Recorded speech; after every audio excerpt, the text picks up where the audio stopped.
আসসালামু আলাইকুম রহমতুল্লাহি আবরাকাতু। স্বাগতম আমাদের খবর 24 টিভিতে। আমি মামুন আছি আপনাদের সঙ্গে। আজকে আমাদের আলোচনার মূল বিষয় হচ্ছে শুধু কাজ ও অদক্ষতা এমন অজুহাত দেখিয়ে এখন আর হুট করে কোনো কর্মীকে চাকরি থেকে বাদ দেওয়ার সুযোগ থাকছে না বলে জানিয়েছেন ওমান কর্তৃপক্ষ। নতুন নিয়ম অনুযায়ী কোনো কর্মীর কাজের ঘাটতি থাকলে প্রথমে তাকে লিখিতভাবে বিষয়টি জানাতে হবে। তারপর নিজের দক্ষতা প্রমাণ করার জন্য ওই কর্মীকে অন্তত 6 মাস সুযোগ দেওয়ার কথা বলা হয়েছে। মানে যারা ওমানে নতুন গিয়েছেন অথবা কাজে অদক্ষ আছেন, মানে আপনার কোম্পানি আপনাকে যে কাজ দিয়েছে সেই কাজ আপনি ঠিকঠাক মতো করতে পারছেন না নতুন গিয়ে, তখন আপনাকে কোম্পানি চাইলেই হুট করে চাকরি থেকে বাদ দিতে পারবে না বা দেশে পাঠিয়ে দিতে পারবে না। এই বিষয়ে ওমান কর্তৃপক্ষ খুব কঠোর একটি সিদ্ধান্ত নিয়েছে, যে সিদ্ধান্তর মাধ্যমে আপনাকে অন্ততপক্ষে 6 মাস সুযোগ দিতে হবে। 6 মাস পরে আপনি যদি আপডেট হতে না পারেন তাহলে আপনার বিরুদ্ধে পরবর্তী পদক্ষেপ নেওয়ার সুযোগ থাকবে।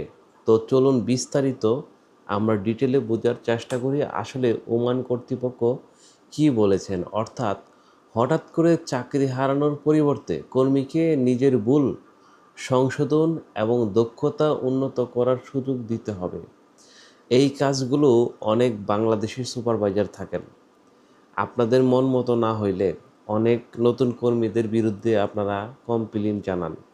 কারণ বাংলাদেশ থেকে যারা যায় তারা কিন্তু কর্ম শিখে যায় না, তারা এই কর্মের সঙ্গে কখনো নিজেকে খাপ খাওয়ানোর সুযোগ তারা পায়নি, যার জন্য বিদেশে গিয়ে এই ধরনের কর্ম তারা করে থাকে। কিন্তু অনেক সময় অনেকের মাথায় সেগুলো ক্যাচ করতে পারে না বা দ্রুত সে একজন দক্ষ কর্মী হয়ে উঠতে পারে না। কিন্তু আপনারা অনেক সুপারভাইজার আছেন, তারা এদের নামে কমপ্লেন দিয়ে তাদেরকে চাকরি থেকে চাকরিচ্যুত করেন অথবা দেশে পাঠিয়ে দেন। এই কাজগুলো অত্যন্ত খারাপ। একটা লোক লক্ষ লক্ষ টাকা খরচ করে ওমানে যায়, কিন্তু অনেক ভাইয়ের এমন আচরণ দেখে খুব কষ্ট লাগে যে একজন নতুন প্রবাসীকে আপনি নিরুৎসাহিত করছেন। আপনি তাকে শিখিয়ে দেন, একবার না পারিলে 10 বার শিখান। তাহলে তো আপনার এই বিষয়গুলো একটি তদারকির আওতায় আসবে। এই অদক্ষতার কারণে আপনি একজনকে দেশে পাঠাতে পারেন না। তবে প্রবাসী ভাইদের জন্য একটি বিষয় খুব গুরুত্বপূর্ণ।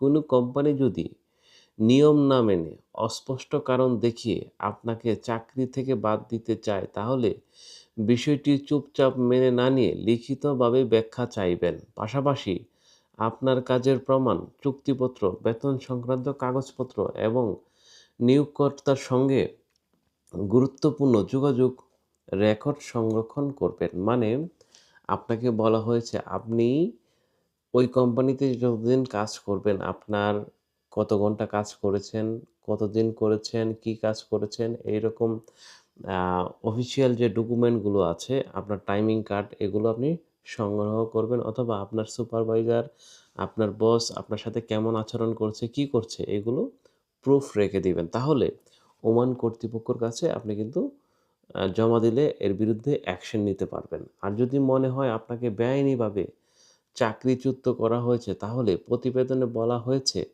ছাঁটাইয়ের নোটিশ পাওয়ার 30 দিনের মধ্যে সংশ্লিষ্ট কর্তৃপক্ষের কাছে অভিযোগ করার সুযোগ রয়েছে। মানে আপনাকে যদি কোনো কোম্পানি ছাঁটাই করে সেই ছাঁটাইয়ের 30 দিনের ভিতরে আপনি ওমান কর্তৃপক্ষের কাছে অভিযোগ করতে পারবেন, কিন্তু 30 দিন পার হলে সেই সুযোগ আর আপনি পাবেন না। তাই ওমানে কর্মরত বাংলাদেশি ভাইদের বলবো নিজের অধিকার সম্পর্কে সচেতন থাকুন। কোনো সমস্যায় পড়লে আবেগবশত সিদ্ধান্ত না নিয়ে লিখিত কাগজপত্র সংগ্রহ করুন এবং সংশ্লিষ্ট কর্তৃপক্ষের সহায়তা নিন। তবে মনে রাখবেন এটি একটি সংবাদ প্রতিবেদন তথ্য। আপনার নির্দিষ্ট পরিস্থিতির প্রয়োজন নিয়ম জানতে হবে। ওমান সংশ্লিষ্ট সরকারি শ্রম কর্মকর্তার কাছ থেকে সর্বশেষ তথ্য যাচাই করে নেবেন অবশ্যই। আপনার পরিচিত যদি কেউ ওমানে কর্মরত থাকেন তাহলে ভিডিওটি তার কাছে অবশ্যই শেয়ার করে দিবেন। কারণ এই ধরনের গুরুত্বপূর্ণ খবর অনেকের জানার প্রয়োজন আছে। কারণ যেহেতু ওমানে সে চাকরি করবে। তো প্রিয় দর্শক সবাই ভালো থাকবেন। আল্লাহ হাফেজ। দেখা হবে নতুন আরেকটি ভিডিওতে।